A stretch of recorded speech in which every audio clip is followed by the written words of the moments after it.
Okay. இப்போ இங்கே அடுத்த கேள்வி எல்சிஎம் ஃபைண்ட் பண்ண சொல்லிக்கு 285க்கும் 741 எல்சிஎம். இது ஃபைண்ட் பண்ணுறது மிச்சமே ஈஸி. என்ன செய்யணும்னு சொன்னால்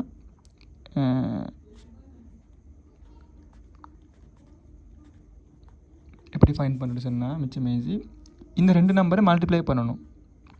255 × 741 டிவைடட் பை ஜிசிடி.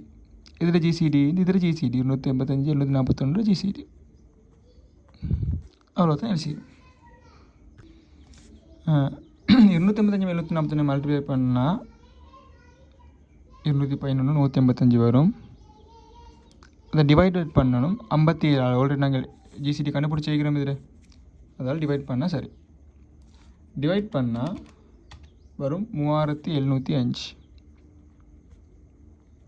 இதுதான் வந்து எல்சிஎம். அப்போ எல்சிஎம் 285 741க்கு ஆன்சர் வந்து 3705ன்னு சொல்லுது.